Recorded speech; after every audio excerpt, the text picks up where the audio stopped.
The hotel's revolving glass window swallowed me with a blast of icy air and citrus scent.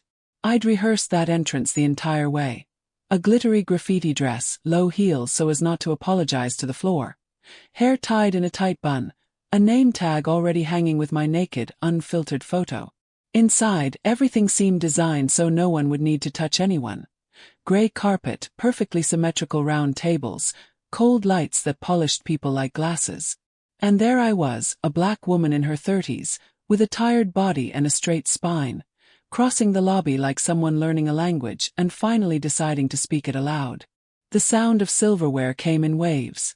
Metal against porcelain, staccato laughter, a lost toast. The receptionist, with a smile that didn't reach her eyes, held my name tag for a second longer than necessary. She read my name, returned to the list, read it again, and I watched the tiny tremor of the pen. "Table 3, she said finally, affixing the sticker to the back. When I turned, I saw my boss near the bar, a glass of whiskey in his hand. His chin jutting out as if his suit were armor. He saw me too. The smile crept halfway up his face and died there.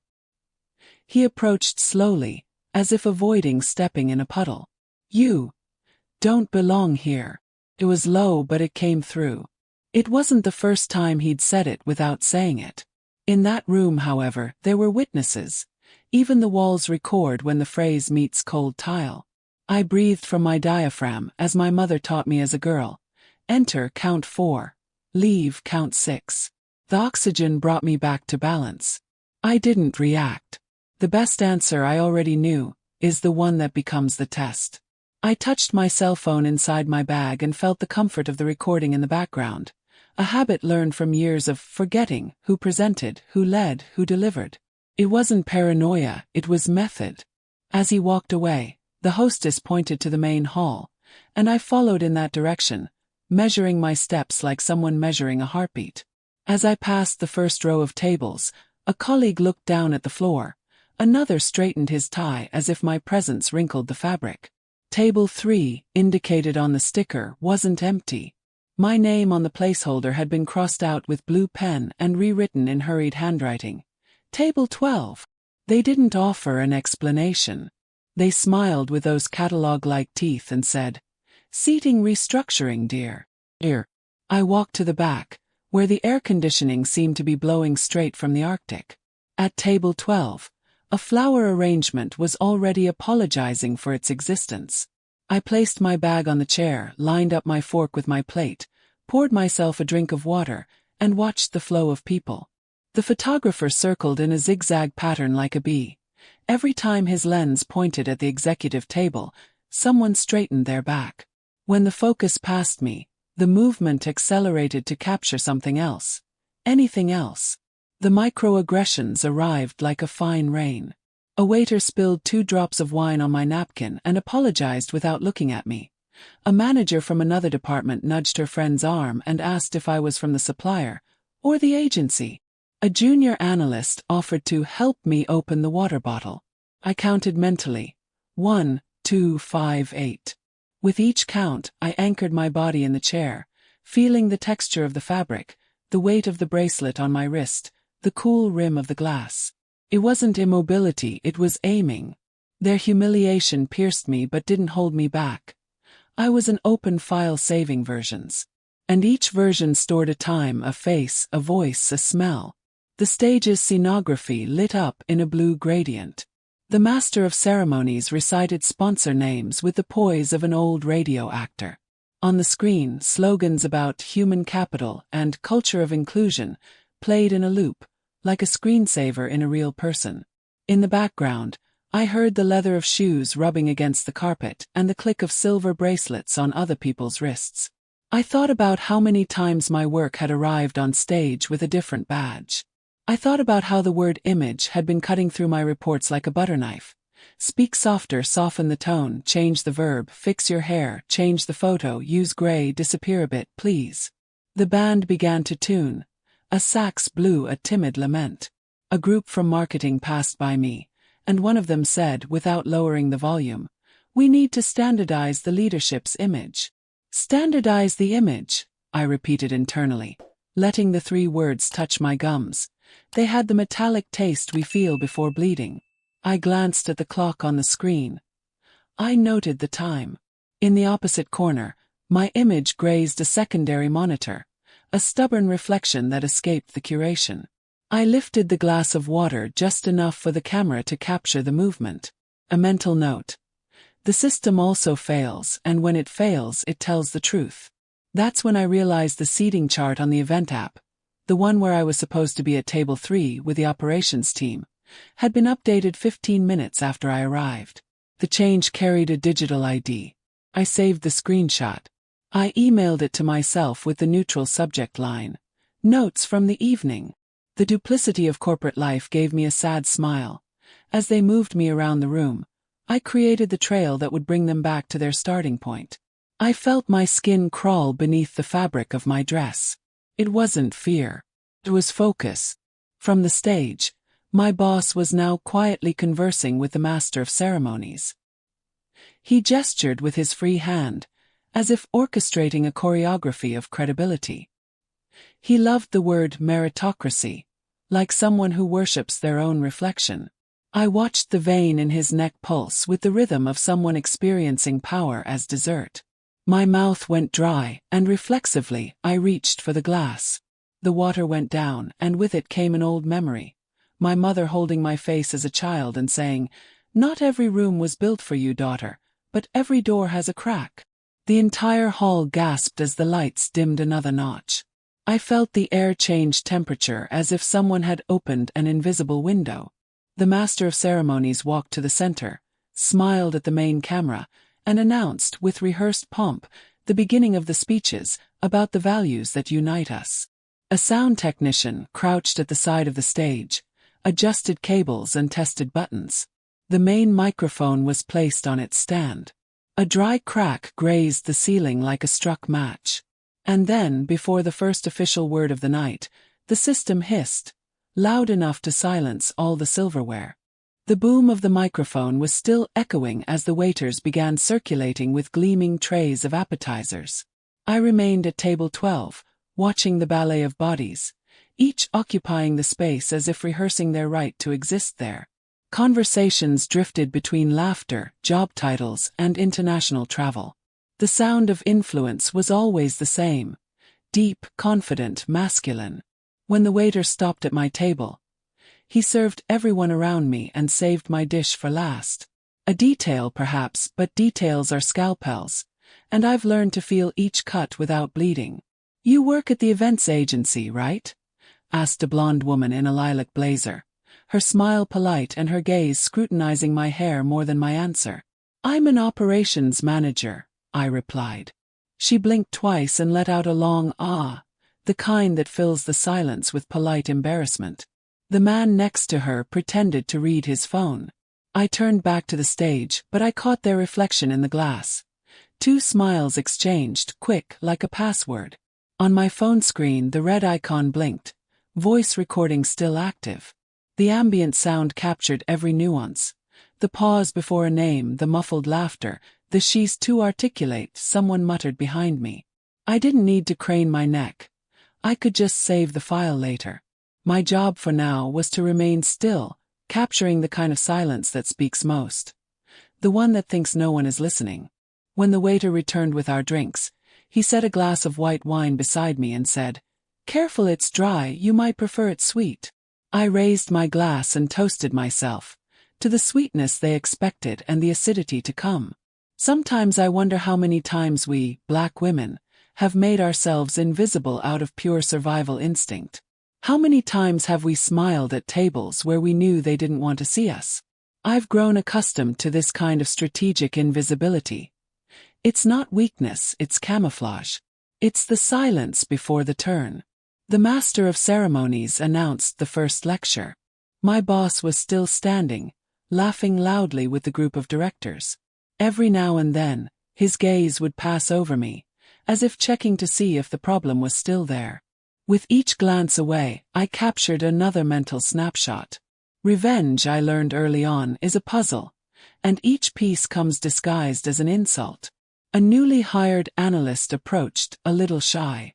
"Can I sit with you?" They said. "The table is open." He nodded. She lowered her voice and whispered, "Is it always like this with you here?" I smiled, neither confirming nor denying. Instead, I whispered back, "Stay with me until the end of the night. You'll understand." As she settled in, I let my gaze sweep the room, taking in the lights, the cameras, and the faces of the witnesses. Everything, the laughter, the whispers, the dishes, was a scene from a theater I knew by heart. The difference was that this time I wasn't the background cast. In the back of my mind, an old memory pushed me forward. The advice of my grandmother, a seamstress, steady hands and watchful eyes. They will try to make you believe that this is not your place. But daughter, the cloth that covers you is the same that covers the throne. The master of ceremonies called for silence. The first speech was beginning. My boss would take the stage soon after to represent our team. Represent. The word burned like salt in an open wound. I held my glass and whispered to myself, "You will represent, yes, but not in the way you imagine." It was at that moment, with the entire room immersed in the false glow of night, that I glanced at the main camera positioned at the back of the room. I blinked slowly, as if making a silent pact with my own destiny. If you've ever been in a room where everything seemed to tell you you shouldn't be there, stay with me. Sometimes justice arrives disguised as applause. The speaker finished, the audience applauded, and the microphone passed to my boss. He straightened his jacket, cleared his throat, and I knew, without needing a word, that the next blow would come with a smile. My boss took the stage with the same rehearsed gait as always. Short steps, a measured smile, and the confidence of someone who believes they own the air they breathe. The microphone shone under the white light, and the audience leaned in to hear him. I already knew the script. He would thank the team, praise collective work, and end with a line about meritocracy. But what came next was different. More raw, more revealing. "We pride ourselves on the company's diversity," he began, his voice laced with irony. "But we have to admit that not everyone fits the brand profile." Long deliberate pause. And then, without even hiding the look that swept across the room, he said, "You don't belong here." The sound fell like ice in an empty glass. There was a nervous laugh, the kind that tries to be polite but only betrays guilt. Someone muttered, "He's joking, right?" The master of ceremonies made to take the microphone, but my boss raised his hand and continued, as if explaining something logical. "It's not personal, it's institutional image. We need to maintain a standard." For a second I considered getting up. My blood boiled in my chest, my throat screamed for voice. But I stayed. Not out of fear, out of calculation. His words echoed through the sound system and were reflected in the event's cameras. Every lens was a witness. Every decibel evidence. From my corner I watched the faces. Some lowered their eyes. Others pretended to be fiddling with their phones. A colleague who always greeted me enthusiastically now stared at her napkin as if the fabric were a mirror. The waiter stopped in the middle of the aisle, looking from the stage to me. Unsure whether to continue serving, I wanted to laugh, not at the humor but at the precision of the scene. It was the kind of humiliation that doesn't leave a bruise, but leaves a thick, impossible-to-erase silence in the air. The speech continued, filled with self-praise and empty promises. "We value merit, and every position here was earned through hard work and an impeccable professional image." The words simulate the speakers with the force of a slap. I saw the journalist responsible for the institutional video jot something down in her notebook, the back of the room. A man from the legal department straightened his jacket and crossed his arms. He had heard it too. I grabbed my phone and checked. The recording was still running. Time, date, event name, ambient sound. The microphone even picked up the crackle of the ice in the glass next to me. My boss talked about results and innovation, but what echoed within me was the sound of "you," a plural that excludes, that hurts, that draws invisible boundaries. I remembered my first day at that company, the training session where they swapped my name tag with that of another black employee. "You two look so much alike, don't you?" they said, laughing. I remembered the manager who once advised me to soften my voice, so as not to sound aggressive. I remembered the times they called me inspiring, only to, in the next paragraph, Deny me a promotion. That sentence on stage summed it all up. The final point I needed to write my new beginning. The talk ended to formal applause. He stepped off the stage and received congratulations, as if he'd just recited a motivational text. He passed by my table without looking, but I saw him touch his pocket, the same one where he kept his cell phone. I bet he'd forgotten the lapel microphone was still on. And the event audio was transmitted in real time to the company's internal channel. I took a deep breath. The sound of applause mingled with the hum of the air conditioning, and for a moment I felt like I was floating inside a glass aquarium. Observed, isolated but breathing. I didn't yet know how, but that moment would be the first step toward a turning point. On the cell phone display, the recording time was showing 01:17:43, a pretty number, enough to destroy an empire of appearances. The master of ceremonies announced the interval. I calmly stood up, straightened my dress, and went to the bathroom, leaving the sound of distant laughter behind. The mirror showed me my firm face, and the eyes that said without needing captions, "Now my game begins." The room would return to its normal routine within minutes, but no one there imagined that, while they were toasting the company image, I was keeping the truth, pixel by pixel, sound by sound. And like all elegant poison, my plan would need time to simmer quietly. When I returned to the table, the waiter asked me if I wanted more wine. "No," I replied. "Today I want water. Pure, clear, and impossible to refuse." The hotel bathroom was a mirror of the living room, cold, impeccable, and calculated. The white sinks gleamed under a light that seemed to disguise imperfections, but nothing hides what the soul holds. I washed my face with cold water, and for a moment, the mirror showed me the reflection of a 9-year-old girl, sitting on the school floor, listening to her teacher tell me I was too articulate for my age. I swallowed hard. Racism doesn't shout. It whispers, disguised as a compliment. I returned to the ballroom before the second section of the event began. The background music had already changed, the uncomfortable atmosphere evaporating all too quickly. That's how the world works. It thinks you just need to change the soundtrack to erase what was said. My boss, now smiling, circulated among the guests, distributing hugs and jokes. His comment, "You don't belong here," already floated as if it had never existed. No one else was talking about it. No one except me. I sat back down at table 12, but this time with a different posture. The woman who had previously tried to fit in now observed every detail with the precision of someone who knows she's putting together a dossier. The waiter who looked away, the colleague who deleted messages on his phone, the marketing employee who whispered as she discreetly pointed at me. Everything was a given, everything was a clue. Humiliation, when recorded calmly, becomes proof. The master of ceremonies announced a networking break. It was the kind of break where alliances are formed over champagne glasses.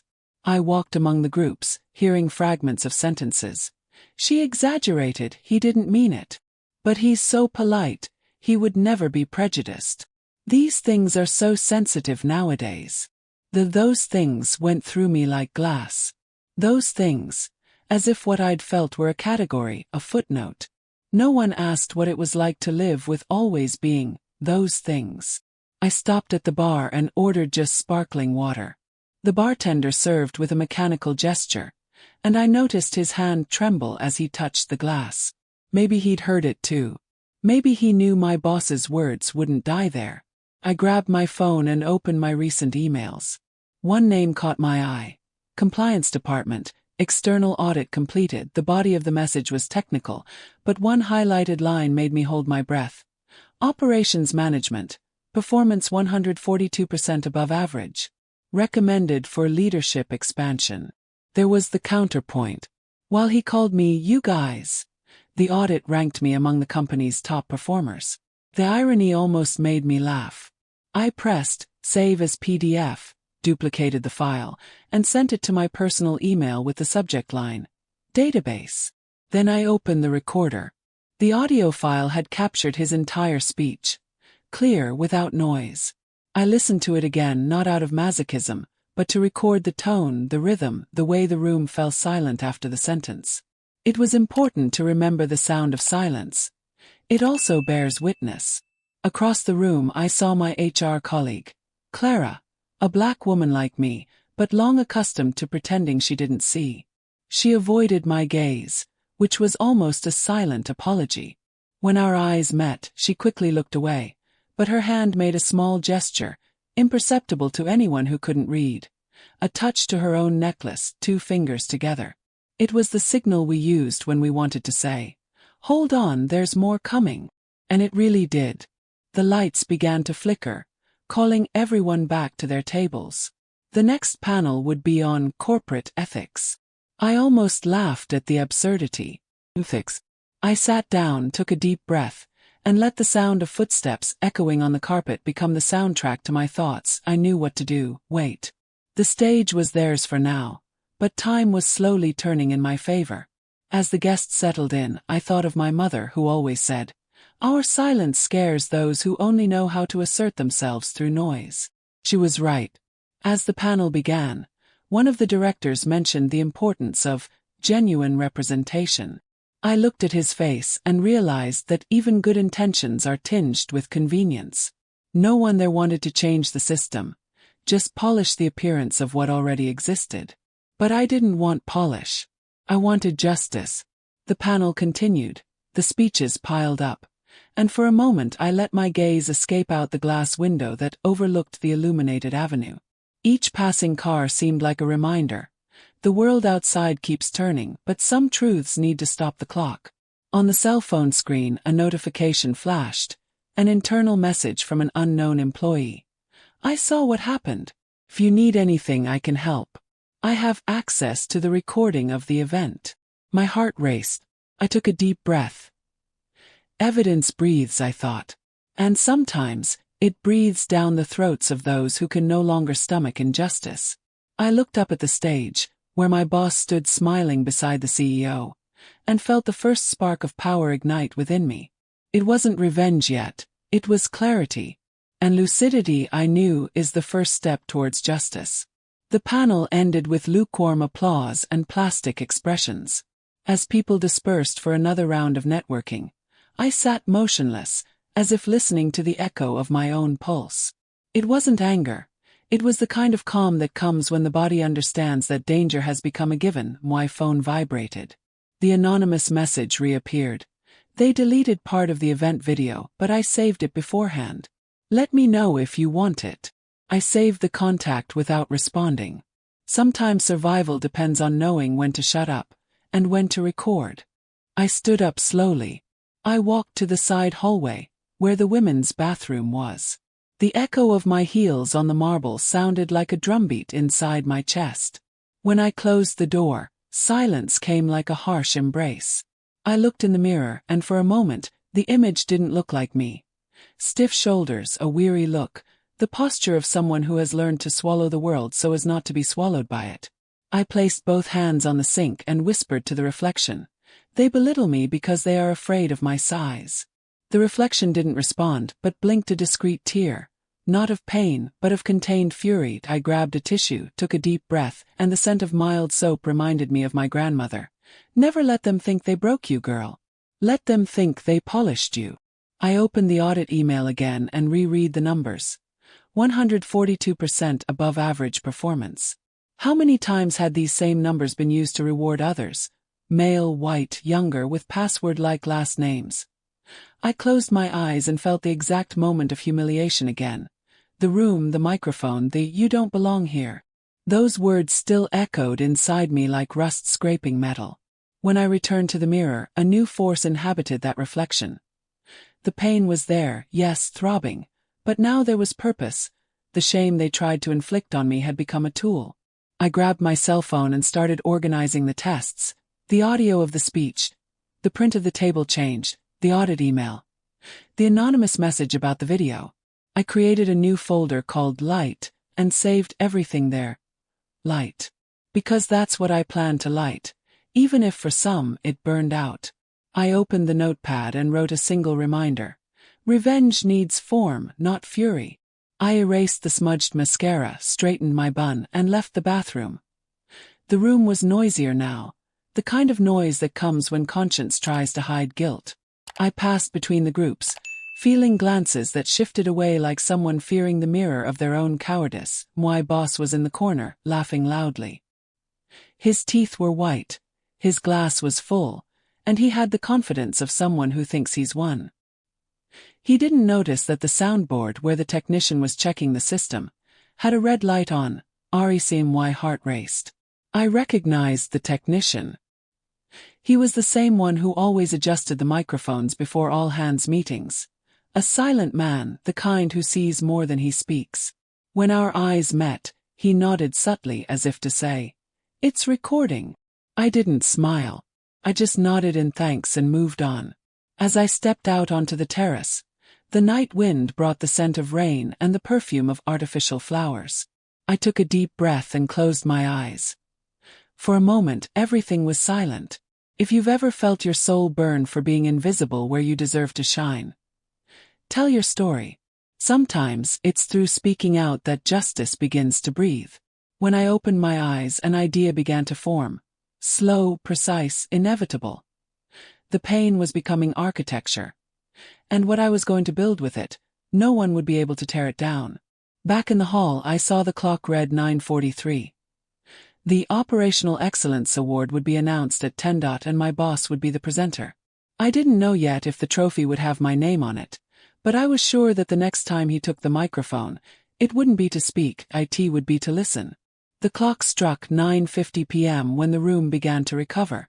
The lights changed to an amber hue, the music became softer, and the Master of Ceremonies announced the most anticipated part of the evening, the Operational Excellence Awards.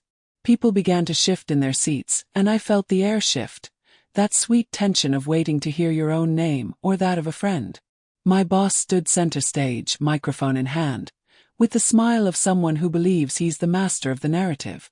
I, in the background, watched everything with the eyes of someone who's learned to see what others don't say. Anger no longer burned me. She was geometry now, calculated, cold, exact. I took the cell phone and opened the folder light. Inside, my recent past breathed, the audio of humiliation, the screenshot of the table changed, the audit email proving my performance, the message from the mysterious employee with access to the recording, and the frozen image of the moment he pointed the microphone at me with that crooked smile. I organized each file by time, date, and location. Duplicates were saved in the cloud and on a flash drive in my purse, attached to a keychain with my mother's name on it. "The world can steal everything except the evidence and your name," she said. On stage, the Master of Ceremonies gave generic praise about the talent and dedication of the teams.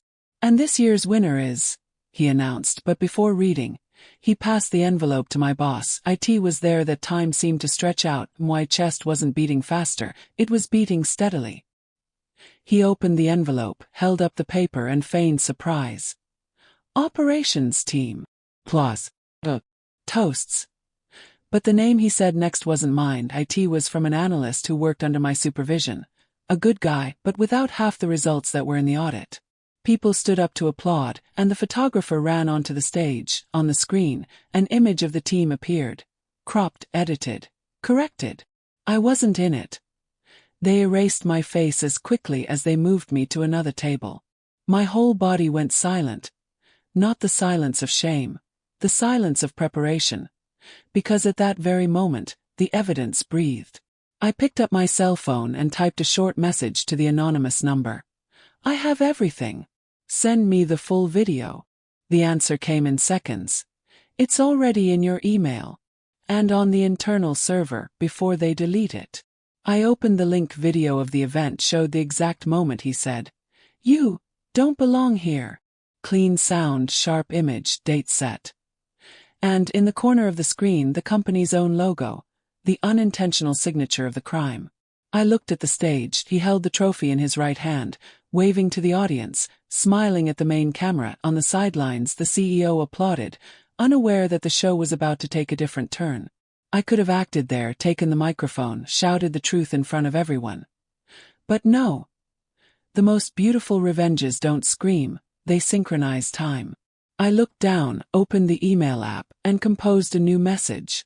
To Corporate Ethics Committee subject, discriminatory conduct record, annual event attachments. Audio, video, prints, audit message. I am forwarding material demonstrating behavior inconsistent with the company's code of ethics and diversity policies. I request a formal meeting and its minutes. Signature. My full name. I haven't sent it. Yet. The submission would be the final trigger, and the climax needed a full stage. I closed my email and watched the room through my cell phone screen. Reflections of glasses, mechanical applause, flashes. Every click of the camera was a countdown. I looked at my boss. He was speaking into the microphone, thanking the team, repeating empty phrases about merit and image. Image, the word came back like a blade, and I felt, for the first time that night, that the wound no longer hurt. It throbbed. Viva. As the stage lights changed to the gold of the final toast, I slid my finger across the screen and let the cursor blink over the button to send. 1 touch. 1 second. And the world would soon see what they called the image pattern. The sound of applause still echoed as he stepped off the stage. The trophy gleamed in his hand like a medal of purity, and I, motionless at table 12, observed every detail. He thanked me, laughed, toasted, and posed for photos with the analyst he'd used as a shield. On the screen, the frozen image of the team, the winning team, shone in shades of blue and white. I wasn't there. Again. It was the height of irony. The diversity and inclusion night had become the perfect monument to exclusion. My name, which had been in every report, had disappeared from the screens with the same haste with which annoying notifications are deleted. I watched my own deletion broadcast in high definition, sponsored, applauded. But every flash that went off became proof. Every knowing look became a witness. And every silence that pretended to be neutral turned into registered complicity. I grabbed my phone and snapped a series of quick photos. The screen with the cropped image, the moment he held the award, the caption from the internal broadcast that cited exemplary teamwork. Then I opened the intranet app, the event's newsfeed. And there it was. Manager Ricardo Almeida receives the Excellence Award on behalf of the operations team. With a professional smile, he had stolen the stage and the live credit. But the caption had one detail. The exact time of the post. 21h57. That was all I needed. The analyst posing next to him looked at me uncomfortably. Our eyes met, and for a moment I saw guilt. He knew he wasn't the author of the results. He knew the reports were mine. He lowered his eyes, clutched the trophy tightly, and left the stage too quickly, like someone carrying a bomb instead of a prize. The master of ceremonies called for applause once more. The audience obeyed, reflexively. The sound of applause filled the hall, but I could only hear a beat, my own heart, marking the exact time of what was to come. The CEO took the microphone. They represent the future of the company, he said, opening his arms, blinded by the performance. I bit my lip. The metallic taste of lipstick mixed with the air conditioning reminded me of every time I'd had to swallow words to avoid losing my job. But that night, I wasn't going to swallow anything. I was going to serve the main course. I grabbed the flash drive from my mother's keychain, holding it tightly between my fingers, feeling the cool metal.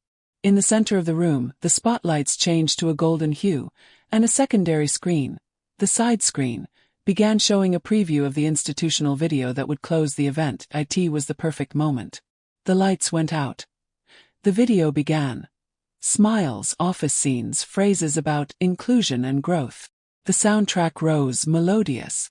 And then, at 0 to 47 seconds, his face appeared. My boss, talking about inspirational leadership. Behind him, in a quick take, I appeared from behind, out of focus, delivering a report. Dan, the caption, another name. The hall applauded. And it was in this applause that the anger, previously contained, became precision. I grabbed the secondary projector control, a control I'd set up myself when I was still in charge of the company's presentations. I connected my phone via the internal Wi-Fi and used the quick command I'd created weeks ago for lectures. 1 second delay. And the side screen blinked. The institutional image has disappeared. Instead, the external audit printout appeared, with my name highlighted, followed by the exemplary performance seal. It took the room half a second to understand. Another second to hold your breath. and a third to realize that the script was over.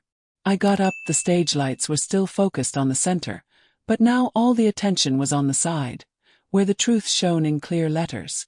From the stage, my boss froze. The trophy still in his hand reflected the brightness of the screen, as if its gold had turned into a mirror. I didn't say anything, I just looked at the audience and then at him. And it was in this silence that all power changed sides. A murmur ran through the tables, the kind of sound that precedes collapse. People whispered, others looked at each other, confused. The HR manager, Clara, stood up and walked towards me. When he got close, he whispered, "Continues." And I knew. The climax hadn't even begun yet. What would come now would not be a shout. It would be an exposition. And, unlike humiliation, the truth cannot be erased by editing. The screen was still flickering with the audit footage when the confused master of ceremonies asked the technician to restart the video. But it was too late. The room had split in two. On one side, the discomfort of those who knew. On the other, the curiosity of those who pretended not to understand. I remained standing, my cell phone still in hand, the flash drive in my pocket, and a smile that wasn't a challenge. It was certainty. The sound technician, the same one who had waved to me earlier, gave a quick nod. The projection system was now under my command. The second screen blinked, as if breathing before speaking, and the performance spreadsheet appeared complete. Columns, dates, stamps, and my name highlighted as leader of the award-winning project.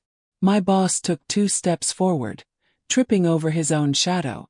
He tried to grab the microphone, but the sound cut out. I watched him, motionless, as the sheen of sweat began to stain his makeup. The CEO glanced around, searching for an explanation, but no one moved. It was as if the air had turned to glass, and he, a figure trapped within it. I took a deep breath. The plan was not to destroy, it was to expose. Because what racism does in silence, I would make the world hear on loudspeaker. I grabbed the spare microphone, the one in the corner of the room. The voice came out calm, firm and clear. "Good evening. I know everyone is surprised. I was too, when I learned that the Excellence Award was given to someone who had never led the project. But luckily, proof likes to come at just the right time. Some people looked down. Others filmed. The flash of cell phones flashed like a rain of justice. As I spoke, I opened the email I had saved. Recipient, Corporate Ethics Committee. Subject, Discriminatory Conduct, Annual Event.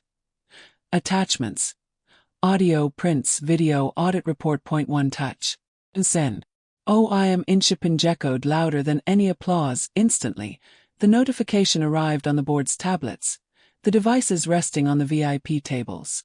I saw the CEO's eyes widen as he read the message. My boss tried to approach, but Clara, the HR manager, stopped him with a hand gesture. "Don't touch her," he said firmly, without raising his tone. It was the first time in 3 years at the company that I heard someone defend me out loud. I continued. Throughout this event, I heard speeches about diversity, merit, and representation. But representation without respect is just window dressing. And I wasn't hired to decorate anyone's catalog. The hall fell silent. Even the sound of silverware ceased, the band in the corner stopped playing. The only noise was the muffled hum of the air conditioning and the rhythmic pulsing of the projector. If this story reminds you of anything, if at any point in your life you were made to believe you were less, share it. Sometimes, showing what they tried to hide is the most powerful form of justice. I looked back at the screen and the split image. There were 2 versions of the company. The official one with the slogan of exemplary diversity, and the real one with the audio of him saying, "You don't belong here." The contrast was an open wound for all to see. He tried to speak again, but the microphone remained silent. His voice came out in whispers, his face stained with shame. The CEO looked at him with hard eyes, already understanding that this was the end of an era. I lowered the microphone without rushing and finished. "I don't want the trophy. I want the place it represents." The audience didn't applaud. Not it was the silence of digestion. The moment when the world realizes it has just watched something that cannot be applauded. Outside, thunder cracked the sky. The rain began to fall against the glass windows, thick, insistent drops, as if time itself were washing the floor. And as the sound of the storm drowned out the whispers, the email I had sent began to circulate through the servers, line by line, file by file. From then on, nothing could be erased. Neither the video, nor the sound, nor the truth. The sound of rain hitting the glass sounded like muffled applause, an invisible audience acknowledging what no one dared say aloud. The hall remained silent except for the crackling of the sound system still trying to reconnect. My boss, pale, stood center stage, the trophy now too heavy to hold. The email I had sent was already beginning to do what racism fears most. Circular. I saw the read alert light up on my phone screen. Ethics Committee. Message received. A legal clerk sitting in the front row checked her tablet and raised her eyebrows. The word complaint flashed on the screen in capital letters, like a lighthouse. I stood facing the stage, feeling the tension in the air vibrate like an electrical wire. No sound, no gesture. Just breathing and awareness. That's when the main screen flashed again. The sound technician, the same silent accomplice, looked at me and, with a tap, released the full video of the opening speech. The shaky image, captured by the event's cameras, showed the exact moment. My boss at the microphone, the room was packed, and the phrase echoed with cutting clarity. "You don't belong here." His voice spread through the speakers with the same volume as the truth no one wants to hear. The entire hall held its breath. There was no longer any way to hide it. Some guests stood, others covered their faces. The CEO, now standing, slowly turned toward the stage. The look he gave wasn't one of surprise. It was one of calculation. The kind of look that measures the damage. I, from the bottom, remained motionless. Revenge, finally, had a sound. My boss tried to speak, but his voice was shaky. "This is out of context. It's a technical error." "A technical error is what you were," replied a voice from the audience. Someone from the marketing team, too tired to keep pretending. Buzz grew like a wave. People filmed, recorded, sent. The truth, once confined to a living room, was beginning to reach the world. The journalist responsible for internal communications, the same one who had made a note earlier, stood up and announced, "We have the raw recording. The audio is original. No cuts." The final blow was not mine. It was the very structure he believed he controlled. As he tried to justify himself, the screen changed again. The video continued to the award ceremony section, showing the post made at 9:57 p.m. Manager Ricardo Almeida receives the Excellence Award on behalf of the operations team. And right below, the audit report. My name, the metrics, the results, the digital signature. The data didn't lie. The CEO took a deep breath, took the microphone from his hand and simply said, "Ladies and gentlemen, I think we owe our collaborator an explanation." The word collaborator sounded too small for who I was, but it was a start. He turned to me. "Do you want to say something?" For a moment, I thought about pouring out all the accumulated pain, all the years of chewed-over silences. But no. The intelligence of pain is knowing when the scream turns into elegance. I took the microphone and spoke in a calm, firm, tremor-free voice. "When you say we don't belong, what you really mean is that you're afraid of the mirror. And today, that mirror is in full screen. Silence. A clean silence that cuts the air like glass. So, applause. A few at first, then more, then all. It wasn't applause for me. It was for the truth that, for a second, could no longer be hidden. In the middle of the crowd I saw Clara, the HR manager, wipe away a discreet tear. She nodded as if to say, "Now breathe, the rest is up to them."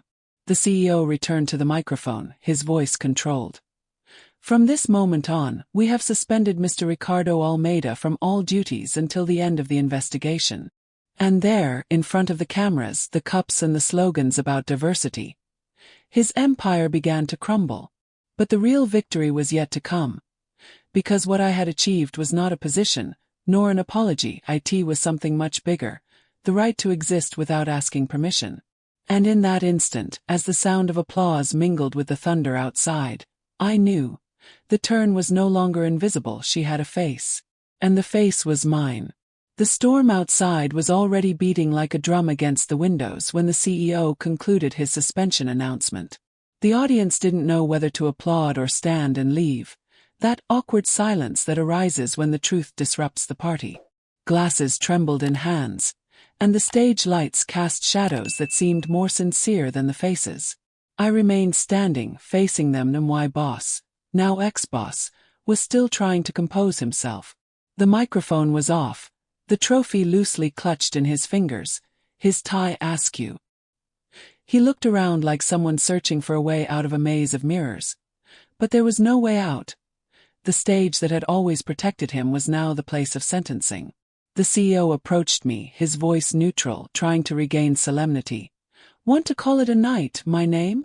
After all, this is your team's victory." The word victory tasted like iron.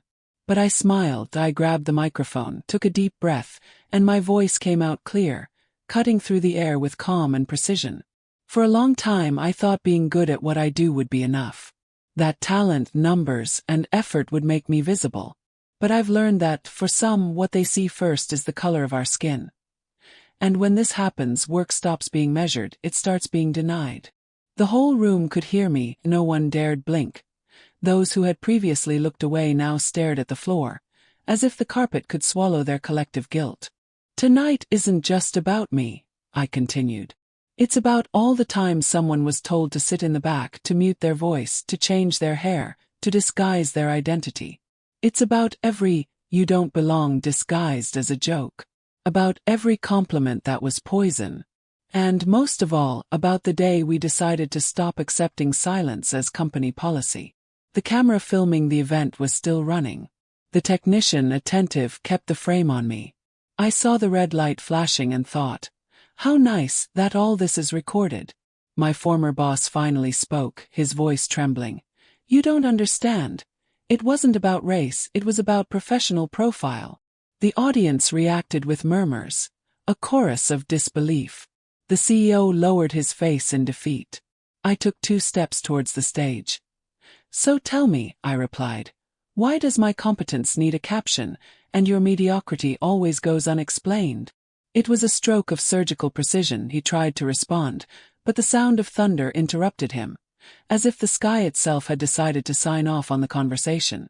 The audience applauded, at first timidly, then loudly. Real applause this time. Clara from HR came up on stage and placed the trophy in my hands. "He's been yours from the start," he said, and hugged me. I felt her body tremble, not from fear, but from relief. I looked at the audience, faces of surprise, of respect, of shame. And in that moment I realized. My revenge was not to humiliate anyone, it was forcing the world to see what it always pretended not to see. I held the microphone and finished. Tonight is not about defeat. It's about revelation. Because every structure that erases someone like me only resists until the first ray of light. And I came to light it up. Absolute silence. Then, a round of applause that seemed to come from the floor, the walls, the rain. My former boss, defeated, walked off the stage alone. No one followed him. The flashes chased him to the exit, each flash recording the fall of an empire of lies. The CEO approached me again. "We want to talk about your promotion, name, and about the new ethics program." I nodded but only replied, "Later. Today I just want to breathe." I walked down the stage slowly, feeling each step echo on the carpet. A small sound, but one of victory. In the hallway before leaving, I looked through the glass. The room was now different. The diversity discourse finally had a real face, and the echo of my voice still hung in the air like a promise. We don't need permission to exist, that we need courage to be seen.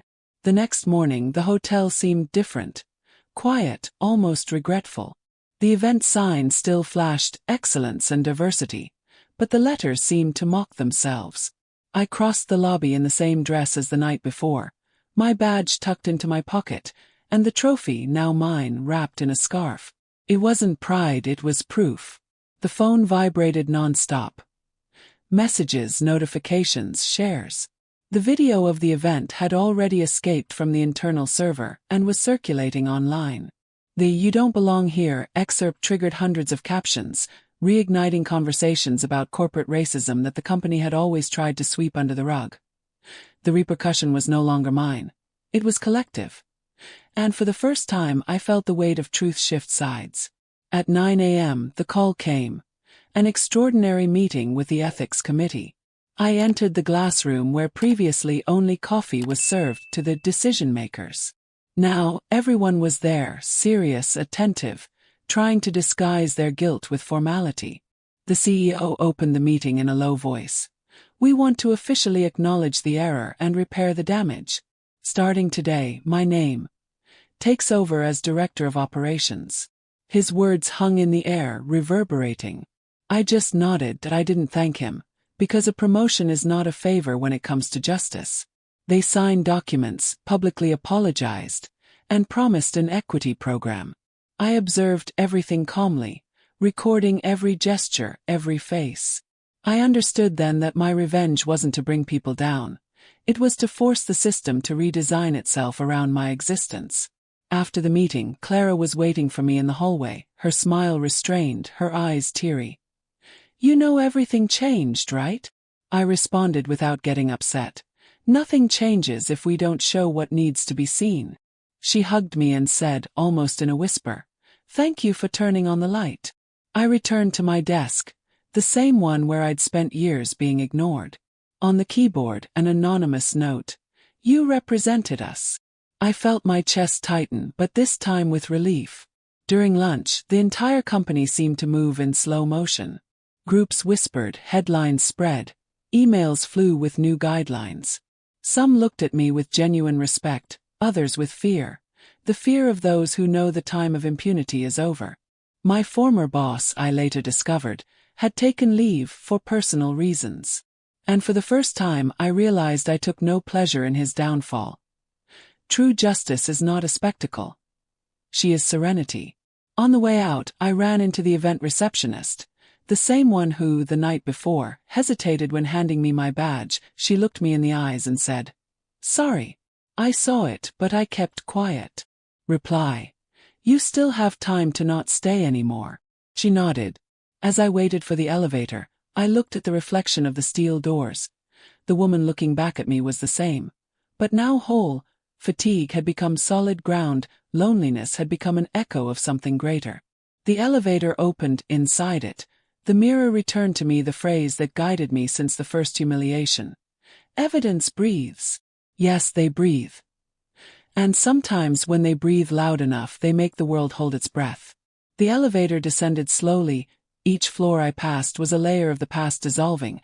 When the doors opened, the sound of the street greeted me like applause. Not the clapping of hands, the clapping of the wind, the only one who doesn't need an audience to celebrate justice. Outside, the air smelled of rain and beginnings. The still wet asphalt reflected the gray sky, and for a moment everything seemed clean, as if the world had wiped away the lies of the previous day. I walked to the taxi stand unhurriedly, feeling the light weight of victory in my hands. The trophy was there, wrapped in the scarf, not as a symbol of power, but as a reminder. Dignity does not need a spotlight, only proof. On the way home, my phone vibrated relentlessly. Messages from women I'd never met, from colleagues at other companies, from strangers who wrote, "Thank you for not lowering your head." Each word was a thread of voice that stitched together a new narrative, one that racism can no longer tear apart. I got home and left the trophy on the table, next to my mother's photo. I called her. "Mom, remember when you said that not every room was made for us?" She laughed, that tired laugh of someone who has lived the same script many times. "I remember, daughter. That's right. I went in anyway." Silence. A sigh on the other end of the line. "And what happened?" I looked out the window, the city still dripping. "The room is too small." I opened my laptop. In the light file, the same one that housed my exam papers, I began writing what would be my last report for that company. Not about results, but about resistance. I called the document Survival Guide for Environments That Pretend to Be Fair. There, I recorded everything I learned. Save your evidence. Trust your silence, but only until it becomes a strategy. Don't seek revenge, seek a mirror. And never, ever accept someone else's share of the blame. When I finished, I realized it wasn't just a manual, it was a map. A guide for all those who would still be placed at table 12 and think the world ended there. I posted an excerpt on social media, without naming names, just the essence. If one day they tell you that you don't belong, breathe. Justice also knows how to wait its turn to speak.